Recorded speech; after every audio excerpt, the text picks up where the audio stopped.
Many people living with diabetes enjoy doing moderate exercise, and diabetes should not stop you from exercising.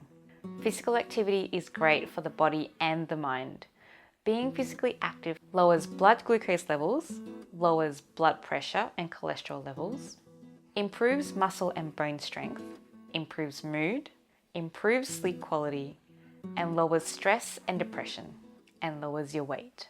Even though physical activity is a really important part of managing diabetes, it can cause hypoglycemia, or a hypo, which is a blood glucose level of 4 millimole per litre or less in people who use insulin or sulfonylurea medication.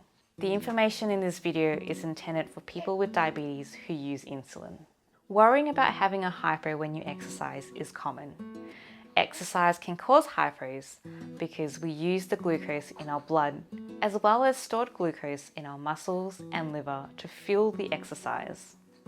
It makes our muscles more sensitive to insulin, so insulin works better than when you don't exercise. Your muscles may be more sensitive to insulin for up to 24 hours or more after you exercise, so you may have lower blood glucose levels for this time. Everyone's response to exercise is different. Checking your glucose levels is the only way to find out how exercise affects you. If you are worried about hypos and it is stopping you from being active, talk with your doctor or diabetes educator. Your diabetes team is there to help you stay safe and lower your chance of a hypo during physical activity. I live with type 1 diabetes and I love to exercise. I love going for walks and going to the gym. I don't let diabetes stop me.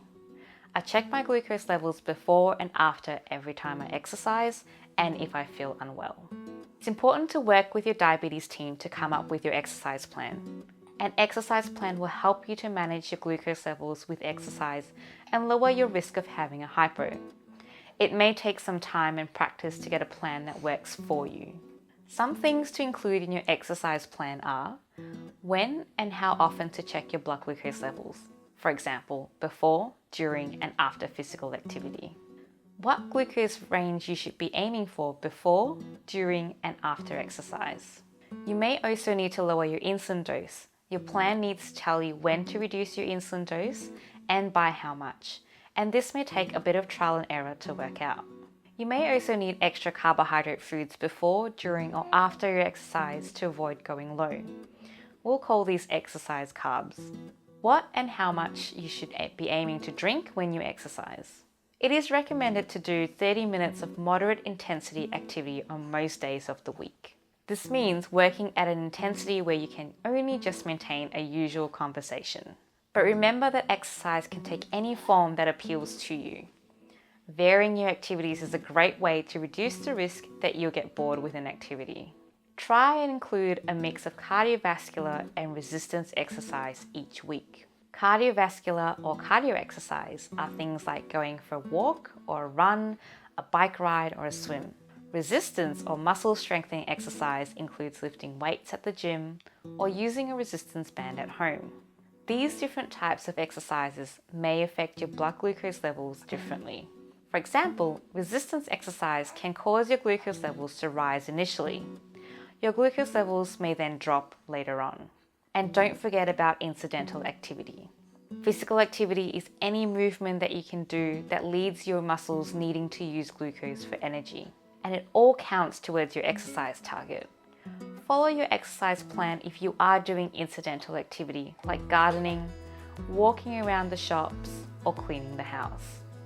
It's important to be prepared before you start to exercise.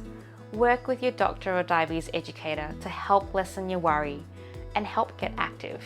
Whenever I exercise, I make sure that I have with me a blood glucose monitor or a continuous glucose monitor to check my glucose levels and ketones if you have type 1 diabetes. I make sure I have hypo treatment, my exercise carbs, and these are extra carbohydrates that help prevent a low blood glucose level during and after exercise. For example, sipping a sports drink or eating a muesli bar. And of course, a drink bottle to keep hydrated, and ideally an exercise partner as well. Some of us need a little more motivation to exercise.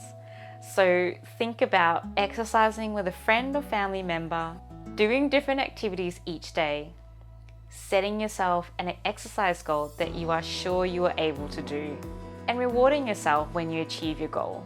If money is an issue, finding an activity that doesn't cost a lot, the internet can really help with this. Joining an exercise class or community group, think, walking clubs or park run, for example. Just don't let diabetes stop you from exercising. Checking your glucose levels more often with exercise helps you to lower the risk of hypos and feel safe. Work with your diabetes team to come up with a plan.